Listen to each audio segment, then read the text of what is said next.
Bueno, pues vamos a comenzar. Antes que nada, el doctor Pedrosa se disculpa, pero debido a alguna situación extraordinaria, no va a poder acompañarnos en la noche. Soy el doctor Andrés Ramírez y vamos a ver el día de hoy el tema de manejo integral de la catarata uveítica. Esto como estrategias quirúrgicas avanzadas, también control de la inflamación, tanto pre como trans y postoperatorio, y la optimización de resultados a largo plazo.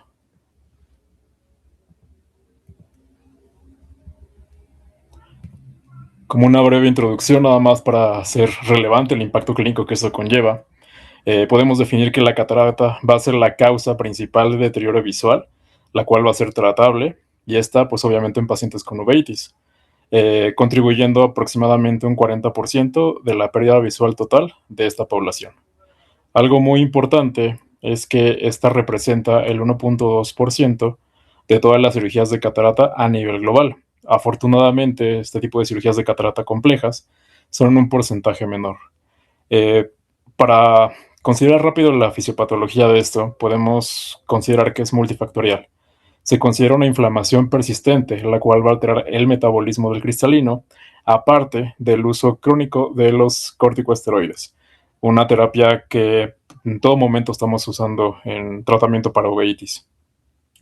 Eh, Normalmente la catarata puede ser subcapsular posterior, sin embargo, la mayor parte de cataratas, y como lo hemos visto también en el servicio de uvea, son cataratas mixtas. Sin embargo, por el uso de esteroides, sí podemos considerar que la subcapsular posterior puede ser todavía mucho más frecuente en este tipo de pacientes. Obviamente se va a considerar en cuanto a diferentes patologías que podemos tener en cuenta. Como desafíos, sí creo que es a lo que mayor o con mayor frecuencia nos enfrentamos los cirujanos de catarata, es que vamos a lidiar mucho con las alteraciones del iris. De entrada podemos considerar que el iris que vamos a encontrar va a ser un iris el cual va a estar atrófico, tiene algunos cambios también que nos van a dificultar un poco la cirugía. La mayor parte de ellos van a estar relevantes a la pupila, vamos a encontrar tanto sinequias mayor frecuencia posteriores, incluso llegando a encontrarse oclusión pupilar, sinequias anteriores también. Sin embargo, algo también frecuente va a ser la habilidad de este propio iris, el cual es mucho más delicado que iris en pacientes sanos.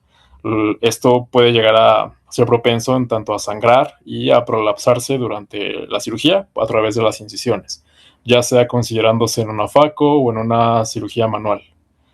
Otro factor muy importante y el cual nos compete más sería la inestabilidad de la propia barrera, es decir, la barrera hematoacuosa, ya que tenemos una barrera la cual va a estar comprometida en todo momento.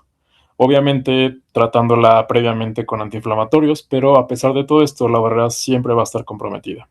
Las cuales, posterior a la cirugía, también hay que considerar que la inflamación puede ser también algo muy importante.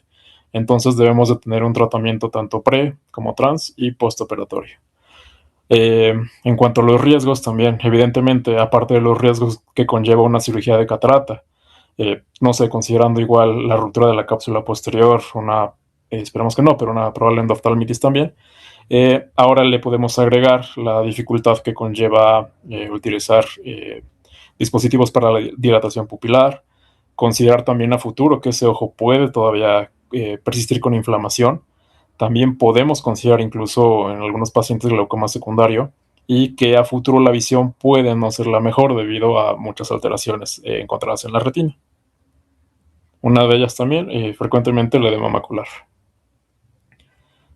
Les voy a platicar un poco acerca de algunas patologías que comúnmente llegamos a ver. Como esta breve introducción, igual considerar que la uveitis anterior va a ser prácticamente la mayor o la más frecuente de todas, afortunadamente, y los resultados visuales los podemos considerar con pacientes con una agudeza visual mejor de 20/40. En esta tabla que les puse aquí, podemos ver que el resultado y un pronóstico posterior a la cirugía de catarata en uveitis anterior cuenta con un pronóstico bastante bueno. Posteriormente, en el síndrome de uveítico de Fuchs también podemos considerar que es algo favorable. En el BKH, por ejemplo, un pronóstico moderado. Aquí ya empezamos a encontrar también alteraciones en la retina, las cuales posteriormente, después de la cirugía, no nos facilitarán tener una agudeza visual tampoco buena. Una panuveitis, ya sea la causa que sea que originó la panuveitis de igual forma, Y por último, la enfermedad de Behçet, en la cual sí tenemos también un pronóstico pobre, derivado de todas las alteraciones que podemos encontrar tanto en polo como en retina, no tanto resultantes de la propia cirugía en sí o del lente que se coloque. Hablando específicamente de cada una de ellas, vamos a empezar con el síndrome uveítico de Fuchs. Podemos considerar que, a pesar de que es una uveitis crónica, el resultado postoperatorio va a ser favorable, es un resultado bueno. Nada más para hablar un poco acerca de esto, podemos encontrar unos precipitados queráticos estrellados, finos, en la córnea. De igual forma, la ausencia de sinequias es algo también común, y podemos encontrar estos cambios, a veces sí perceptibles, a veces no, en el iris. Algo muy importante que tenemos que tomar en cuenta es el signo de Amsler, el cual es el sangrado de los vasos finos en el ángulo posterior a una paracentesis. Este signo también se puede presentar incluso a la propia valoración del paciente, al intentar hacer presión o al intentar, perdón, con un lente. Entonces, hay que considerar que puede existir ese tipo de sangrado. De complicaciones o acerca de esto, lo que podemos encontrar frecuentemente, uno puede ser el glaucoma. Podemos previamente ya haber encontrado la presión elevada en un Fuchs, obviamente con tratamiento, pues disminuirá esto, pero también puede encontrarse como una complicación a largo plazo, en la cual desde el 15 hasta el 59% de los casos pueden llegar a requerir algún tipo de cirugía secundaria para glaucoma. La opacidad vítrea, que en muchos pacientes llegan a mantener una visión, sí, mejora a 20-40, sin embargo, la nitidez y tal vez también el contraste puede verse afectado debido a la persistencia de algunos restos vítreos o una hialitis crónica. Y considerar el ifema postoperatorio, derivado de los vasos finos y lábiles que comentamos. Podemos encontrar esto una vez revisando al paciente en el transcurso del postoperatorio. Sin embargo, con el tratamiento que le daríamos al paciente, esto llega a resolver bastante bien en unas 48 horas. Ahora, acerca de la artritis idiopática juvenil, podemos considerar que es un escenario bastante complejo, derivado también de la edad de los pacientes, son pacientes pediátricos. Eh, Aparte de esto, podemos considerar incluso la pars planitis en este mismo rango, en los cuales sí va a ser una inflamación, a veces bastante severa, en la cual la barrera hematoacuosa va a estar comprometida de una manera diferente a las demás patologías.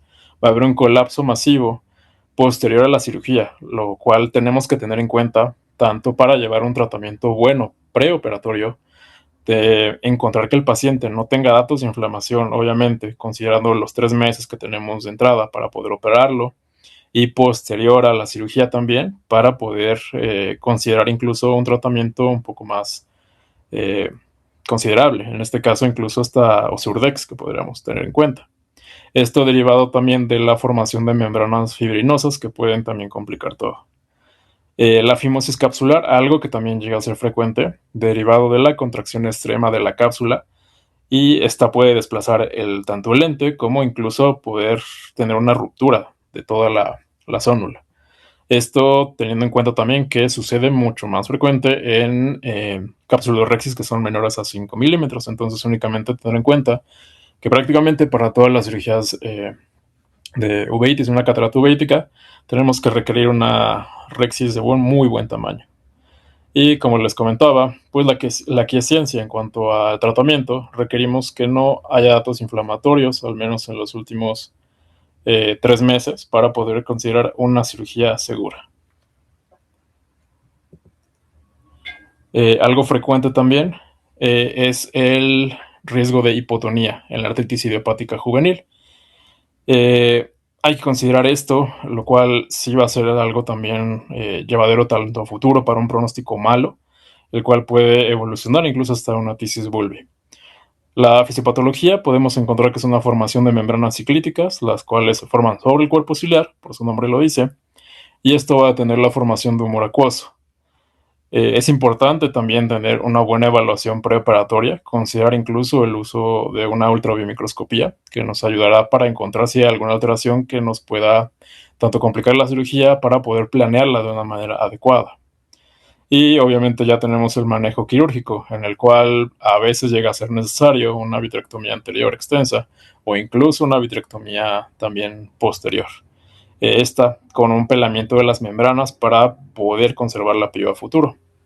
Algo muy importante y que sí está, digamos, en controversia va a ser la decisión de poder colocar un lente intraocular, tanto en la artritis idiopática juvenil como en la pars planitis. Depende de muchos factores, uno de ellos va a ser la edad, otros depende mucho también del transcurso de la inflamación que haya llevado el paciente y tanto la inflamación que tenga previa como la inflamación que podamos pensar que tendrá en un futuro. Sin embargo, la decisión de colocar un lío será la acertada. Para la enfermedad de BSET, que es otra patología de las cuales le comenté que tendría un pronóstico visual no tan bueno como las anteriores, podemos considerar aquí que tenemos la isquemia macular, que va a ser pues algo común tras ataques repetidos de vasculitis. La opacidad de la cápsula, la cual podemos considerar como una complicación también que se puede hacer tratable en la mayor parte de las uveitis o de cataratas uveíticas, la cual ocurre en un 37.5% de los casos, con una capsulotomía posterior. Aquí sí hay un poco más de controversia en cuanto al tiempo mínimo de haber encontrado o no inflamación en el paciente. De entrada, para la mayor parte de enfermedades que encontremos y para la literatura, como se menciona, lo mínimo son 3 meses. Sin embargo, sí se menciona a veces también para BSET específicamente que requerir un mínimo de 6 meses de inactividad, ya sea bajo tratamiento inmunosupresor con los inmunosupresores que tenemos o incluso con biológicos para poder tener una cirugía segura. Igual, como estaba en la tabla, solo el 16.7% de los pacientes van a lograr una visión útil, es decir, mayor a 20/40. Esto derivado de la atrofia óptica y ya los cambios degenerativos que encuentra la retina. En cuanto al BKH y la oftalmia simpática, que llegan a compartir algunas cosas, de la oftalmia simpática hay que tomar en cuenta aquí que vamos a tener un ojo único en casi todos los casos, bueno, en todos los casos. Entonces sí hay que tener mucho más seguridad en cuanto al operar al paciente con el mismo periodo de los 3 meses previos de inactividad para tener una cirugía segura.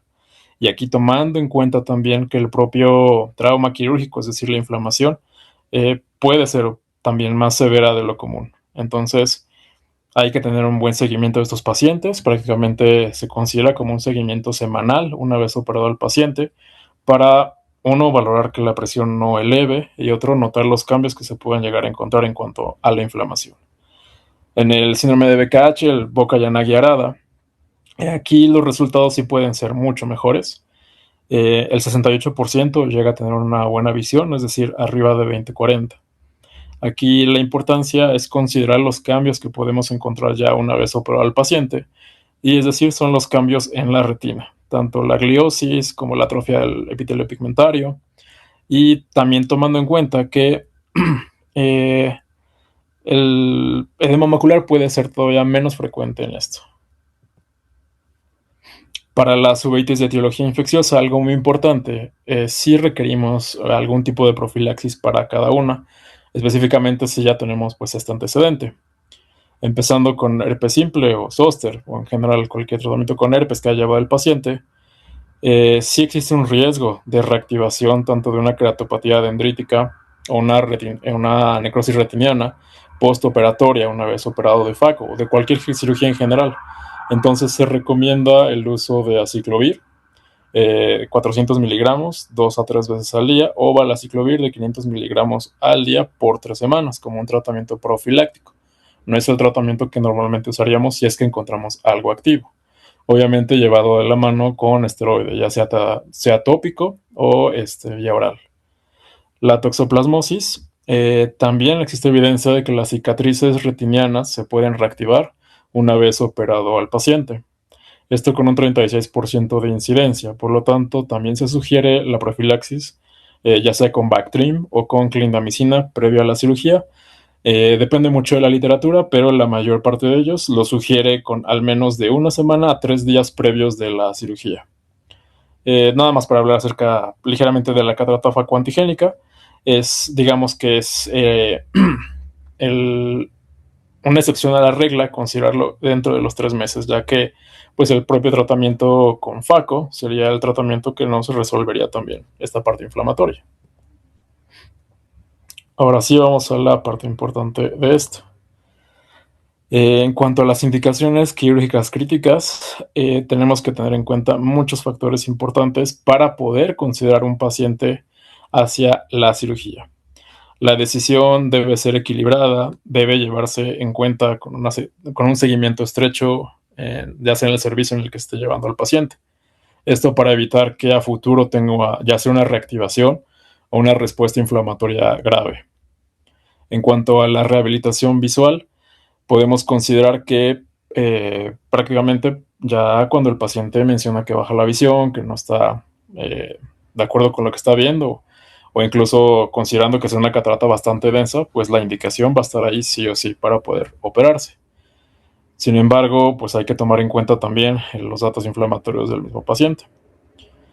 Otro factor importante y algo a tomar en cuenta, ya sea para poder evaluar el polo posterior, la retina, que eso requiere la cirugía. En muchos casos, debido a cataratas muy densas, debido a seclusión pupilar, a una muy mala midriasis, requerimos de la propia cirugía para poder valorar la retina, ya que por ultrasonido a veces los cambios que encontramos son mínimos y ya está. Una vez operado el paciente ya encontramos algunas lesiones que pueden estar bien delimitadas en la retina.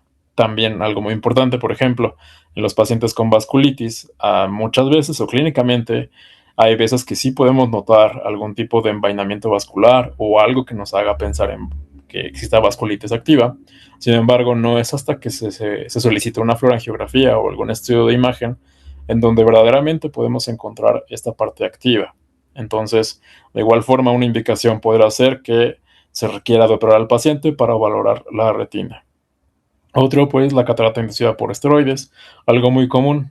Prácticamente todos los pacientes que llevemos en cuenta con uveitis, en algún momento habrán llevado o llevan tratamiento con esteroides. Entonces, derivado de esto, podemos encontrar una catarata subcapsular posterior, una catarata mixta, una catarata total, que conlleve pues la cirugía.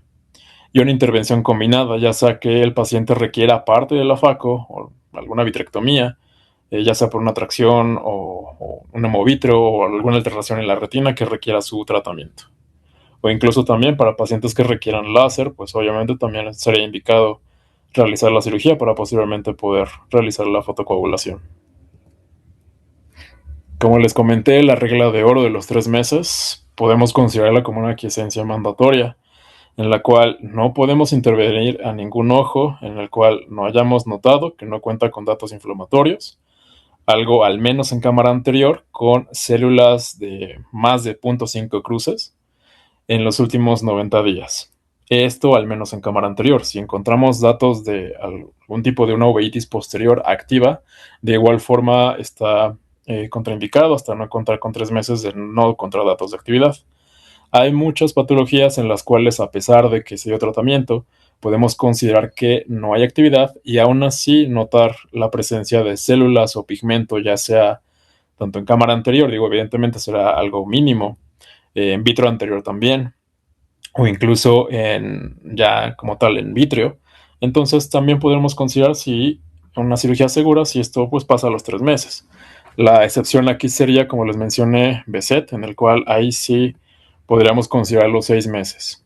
Y la duda es por qué son 3 meses específicamente. Bueno, en este periodo, en estos 3 meses, se permite que el endotelio y la barrera hematoacuosa recuperen algo de integridad funcional, como en algún momento estuvieron previo a la inflamación.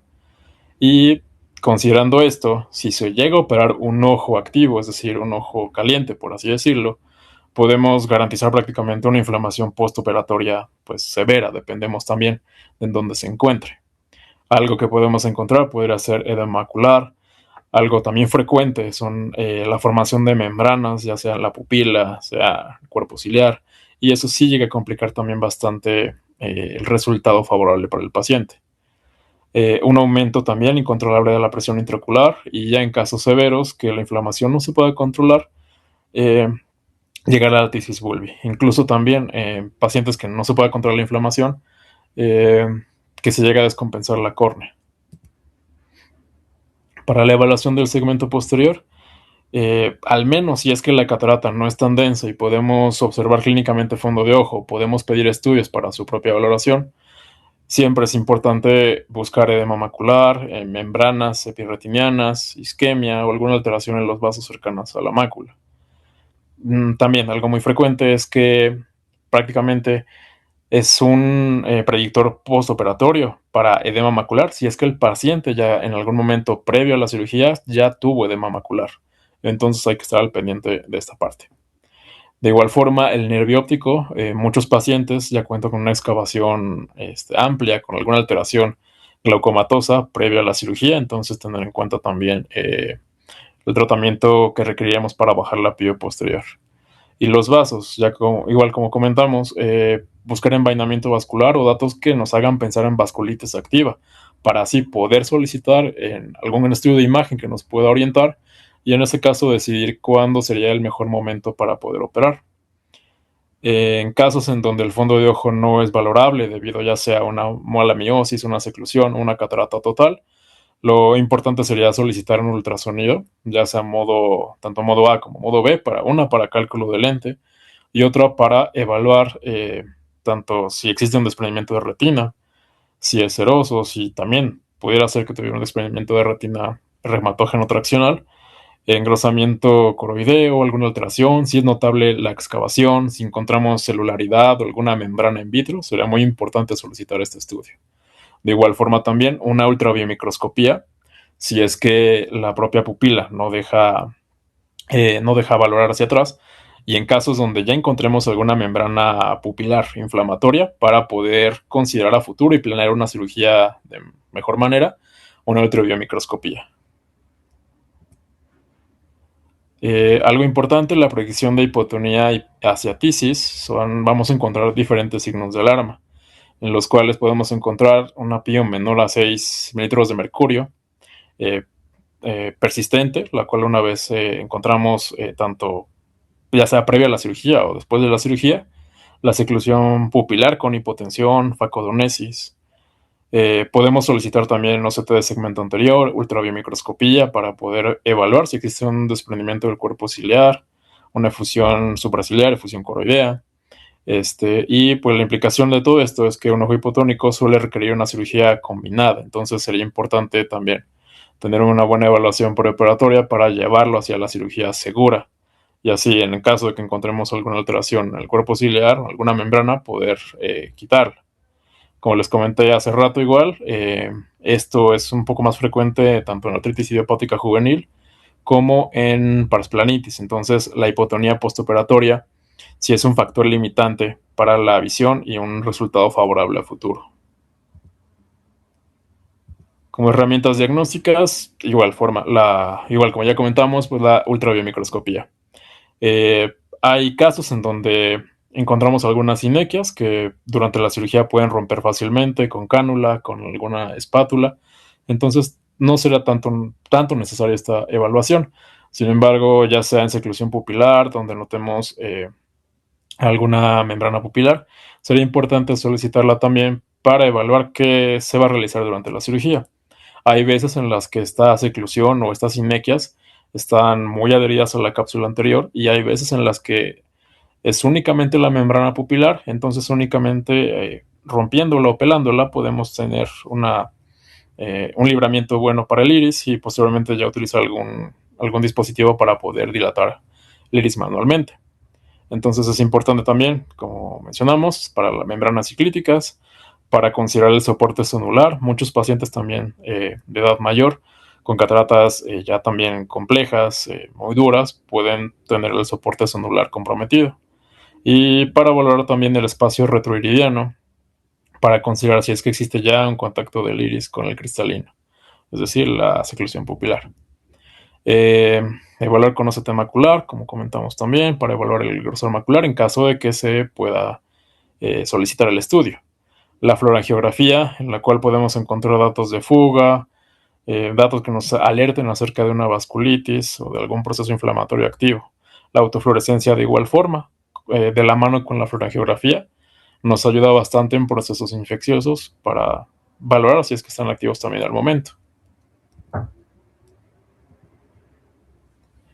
Como un protocolo para una inmunosupresión sistémica, podemos considerar es importante llevar bien en cuenta esto, que son al menos los corticosteroides orales. Dependemos mucho también, algo más personalizado para cada paciente, pero poder utilizar esteroides orales, prednisona, aquí un error, es prednisona, 0.5 a 1 miligramo kilo, iniciando unos 3 días previos a la intervención o hasta una semana de igual forma puede ser de manera adecuada para poder llevar una cirugía segura.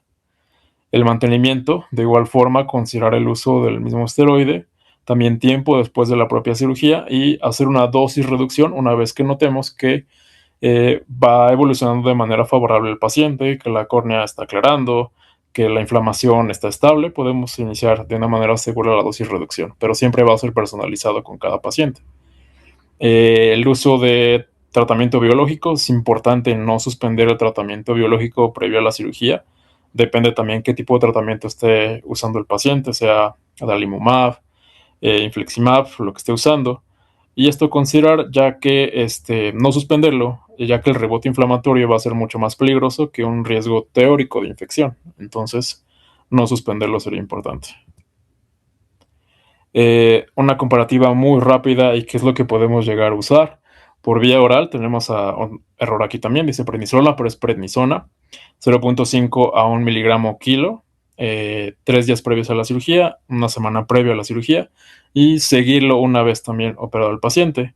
Esto, les digo, varía mucho, pero unos ejemplos de enfermedades que pueden ocuparse aquí serían para panoveitis, ya sea la causa que sea, BSED, pars planitis, artritis idiopática juvenil, un BKH. Considerar también el uso de esteroides subtenoniano. Se puede ocupar también tanto triamcinolona, dexametasona, betametasona. Esto o alguna indicación importante sería tal vez en pacientes diabéticos o intolerantes a esteroides. El uso de agentes ya intravítreos como los Urdex, también considerables también para pacientes, por ejemplo, tanto en artritis idiopática juvenil como en pars planitis, llega a ser algo bastante bueno una vez operado.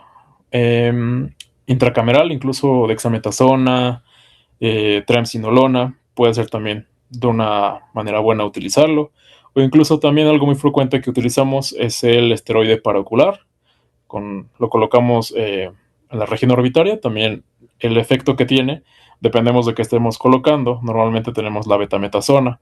Ejemplo comercial podría ser el Celestone, el Diprospan. El efecto que está haciendo es un efecto tanto en agudo como en algunas semanas también posteriores a la colocación. Entonces también podríamos considerarlo una vez terminando la cirugía.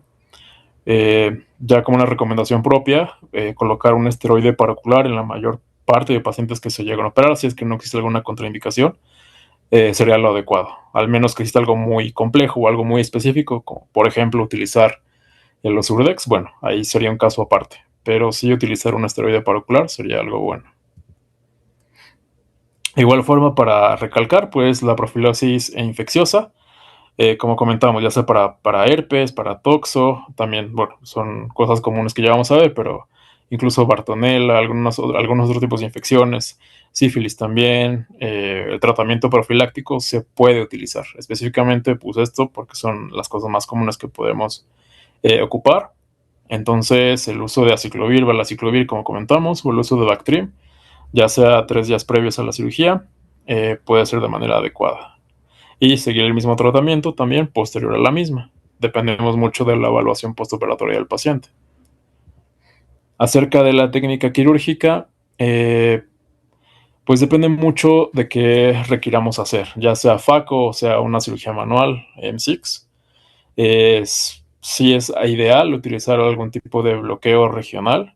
Específicamente el tipo de bloqueo retrovulvar nos va a ayudar bastante, ya que en la mayor parte de estos pacientes vamos a tener que maniobrar bastante con el iris, derivado ya sea de las sinequias que tiene o incluso de la seclusión pupilar. Entonces, ese tipo de bloqueos nos van a ayudar bastante también para sea la cinesia del propio paciente y de la anestesia para que el paciente no tenga tanta molestia. Otro tipo de anestesia que podemos ocupar sería tal vez el perivulvar únicamente y pues el tópico prácticamente, o sea, sí o sí para todos los pacientes que se operen de catarata. La extinción es algo muy importante, sí preparar o tener en cuenta el uso de azul de tripán, ya que en este tipo de cataratas es algo complejo llegar a ver también bien la cápsula anterior con puro reflejo, con puro coaxial en el microscopio, entonces sería importante tener en cuenta el uso de azul tripano.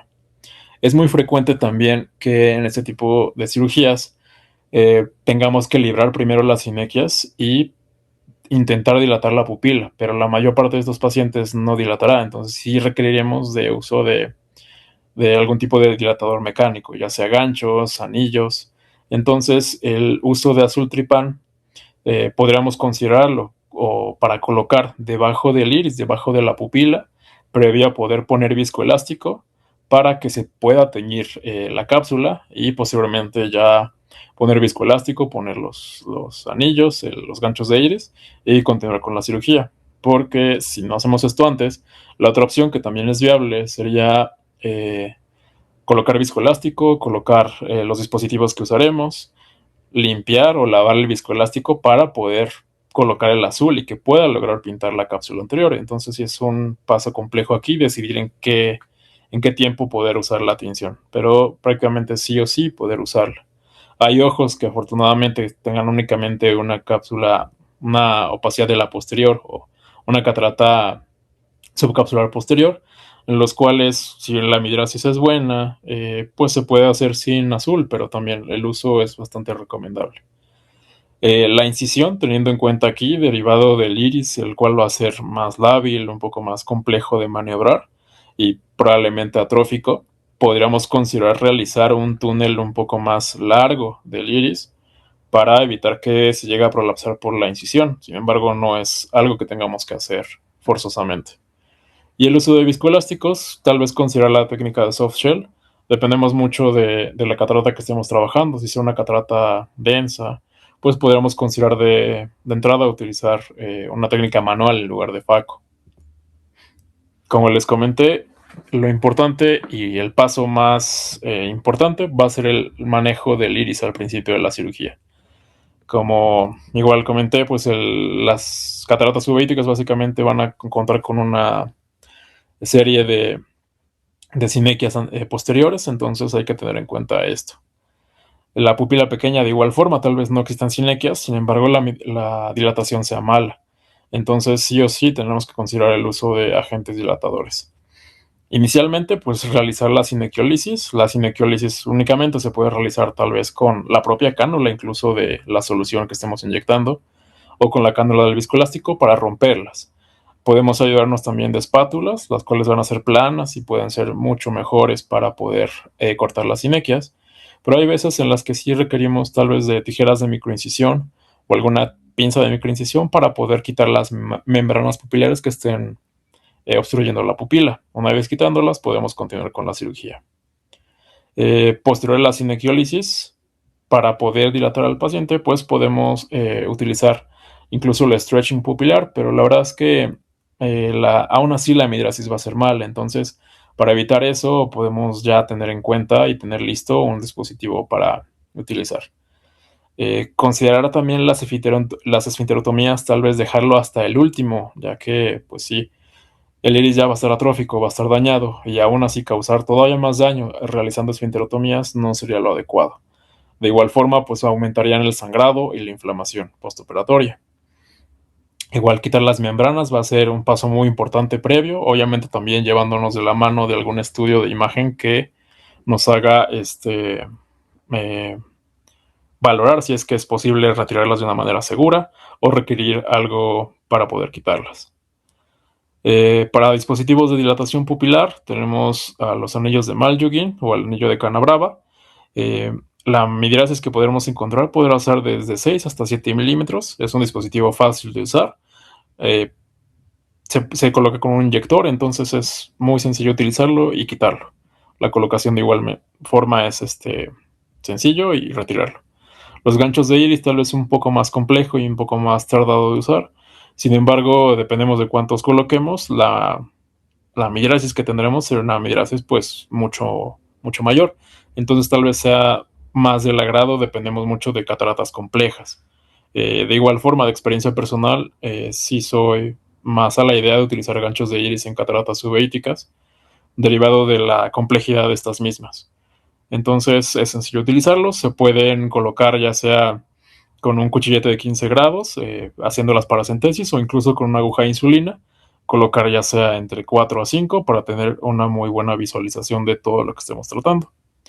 El dilatador de Wheeler es un dilatador también manual, es mecánico, en los cuales la verdad es que sí es mucho menos frecuente de usar, pero también lo coloqué aquí nomás para el conocimiento. Ya acerca de la técnica que utilizaremos, dependemos mucho si escogemos hacer FACO o escogemos hacer una cirugía manual. La técnica de FACO Chop la podemos considerar ya que esta es preferible para utilizar el mínimo ultrasonido posible. Podemos tanto hacer puro chop mecánico al inicio sin dar nada de ultrasonido, si es que es una catarata que así lo permita. Si no, pues sí, ya considerar el uso de ultrasonido, al menos para clavar un poco en el núcleo y seguir haciendo la técnica de FACO Chop.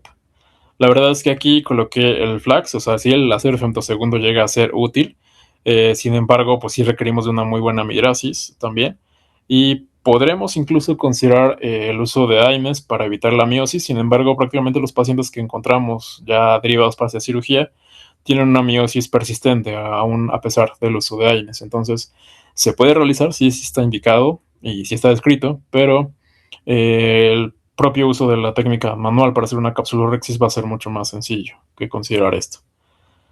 También considera una facodinámica, es decir, parámetros de bajo flujo y de bajo vacío, y el ultrasonido pues variable en cuanto a esto también nos va a permitir tener una cámara anterior considerable.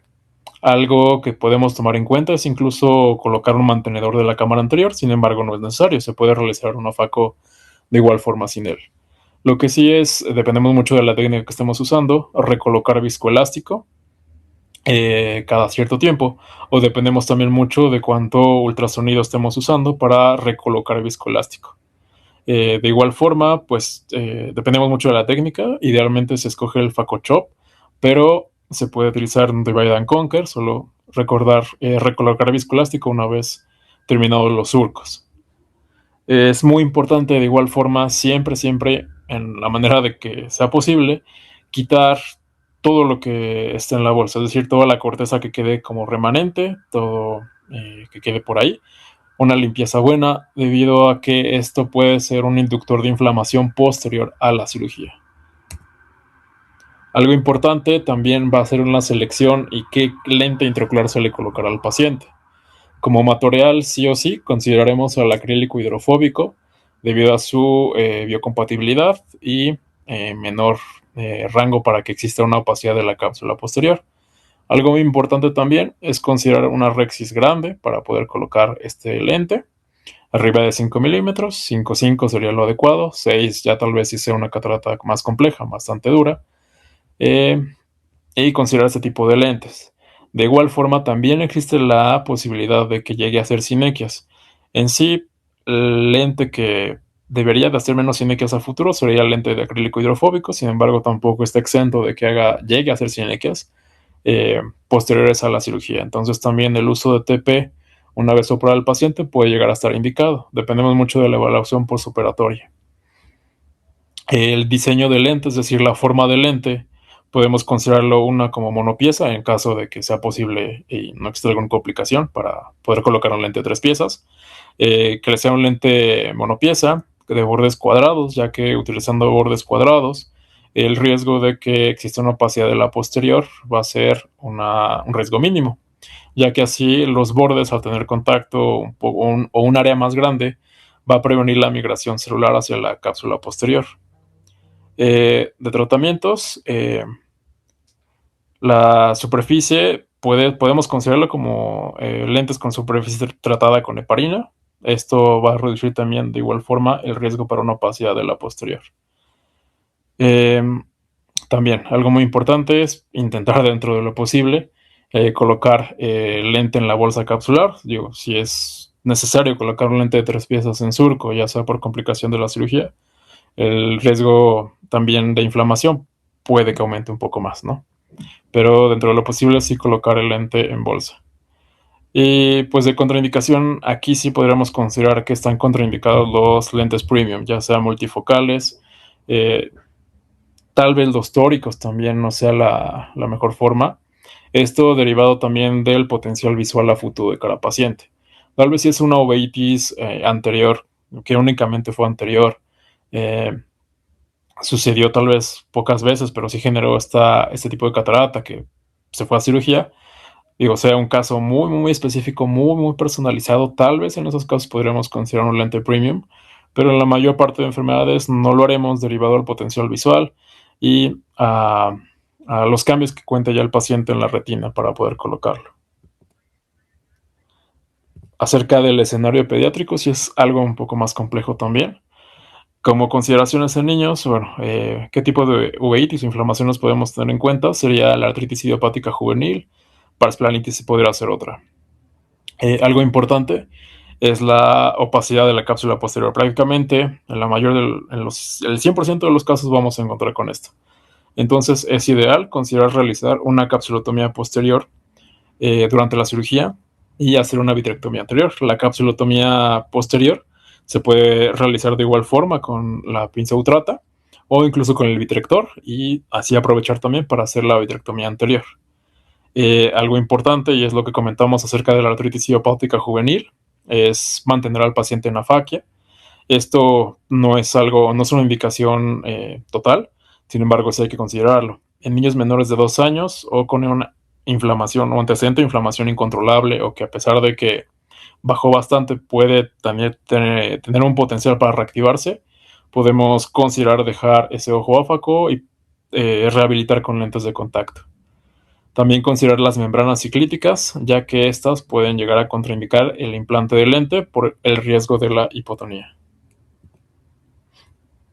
Acerca de las complicaciones postoperatorias, saltándome un poco la parte de las complicaciones que cualquier cirugía de catarata pudiera tener, el edema macular es la causa más común de una baja visual postoperatoria en pacientes con uveitis. Tiene una incidencia del 12 hasta el 56%. Eh, la herramienta que vamos a usar para poder diagnosticarlo, pues básicamente sería el OCT. Y factores que podemos considerar para una inflamación podría ser incisiones grandes, la ruptura de la cápsula posterior y una manipulación excesiva del iris pueden aumentar mucho más el riesgo para considerar el edema. Aparte de que si el paciente en su previo a la cirugía en algún momento tuvo edema, también el riesgo va a aumentar para un edema postoperatorio. Del pronóstico, normalmente los pacientes responden bien, ya sea el tratamiento que se le llega a dejar, excepto si ya también tiene un antecedente de un edema persistente, el daño persistirá también una vez operado el paciente. El manejo del edema podemos considerarlo como esteroides tópicos al inicio, tal vez considerar el uso de Deslotan, de Claridium, incluso el uso de AINES tópicos podrá ser favorable. Posteriormente, el uso de inyecciones, ya sean paroculares, podrá ser también favorable. El siguiente paso que consideraríamos sería el uso de Osurdex y podríamos dejar al último ya para el edema que no responde, tal vez agentes intravítreos. Algo importante van a ser las fluctuaciones de la presión intraocular. Podemos pasar de hipertensión a hipotensión. Entonces, si el paciente ya tiene antecedente de presiones elevadas, bueno, considerar nada más su tratamiento previo y post. Algún factor importante aquí es qué hacer si el paciente previamente también utilizaba análogos de prostaglandinas, que digo, en cierto punto se podría llegar a considerar como contraindicación el uso de análogos de prostaglandinas en uveitis. La verdad es que podemos seguir usándolos, dependemos mucho de cómo encontramos el estado del paciente. Entonces, tal vez, al menos posteriores a la cirugía de catarata, estaría bien no considerarlos por un tiempo y seguir su tratamiento. El glaucoma de ángulo cerrado también por formación de sinequias anteriores periféricas o por bloqueo pupilar, ya sea que se haya formado otra membrana de fibrina, que se haya hecho sinequias anteriores, posteriores, 360 grados, ya con lente intraocular, que la rexis haya estado pequeña, que haya hecho fimosis también y que esto haya llevado hacia las sinequias, pues también podremos considerar el glaucoma de ángulo cerrado, de igual forma su tratamiento que conlleva. Y posteriormente la hipotonía crónica, que considerarlo también como una falla del cuerpo ciliar, podríamos ayudarnos de una ultrabiomicroscopía para considerar esto. La opacificación de la cápsula posterior, esto va a ser una complicación, si podemos considerarla como tal, muy frecuente. El tratamiento considerar de igual forma el láser YAG, en el cual al menos podríamos considerarlo posterior unos 3 meses, incluso hasta 6 meses de operado, un láser seguro. También los riesgos que conlleva el propio YAG, una nueva respuesta inflamatoria que genera uveitis, edema macular. Entonces el uso tanto pre como post de esteroide al YAG sería indicado, sea tópico, tal vez en algunos casos ya más personalizados y más severos, el uso de esteroides tomados previo al YAG, vía oral me refiero. La fimosis capsular, pues va a ser la contracción extrema de la cápsula, en la cual causa pliegues tanto en el lente, el desprendimiento sonular tardío, entonces sí puede ser una complicación bastante grande. Se considera utilizar una rexis arriba de 5 milímetros para evitar que pueda hacer esto a futuro. Depósitos en el lente, a veces se llegan a generar algunas opacidades en el lente, las cuales de igual forma con el uso de JAK se pueden quitar fácilmente. Como último, para hablar acerca de las conclusiones para una cirugía segura. Podemos primero escoger bien al paciente que tengamos que operar, ¿no? Considerar que solo podemos operar pacientes en los cuales no tengan datos de inflamación en los últimos 3 meses activa.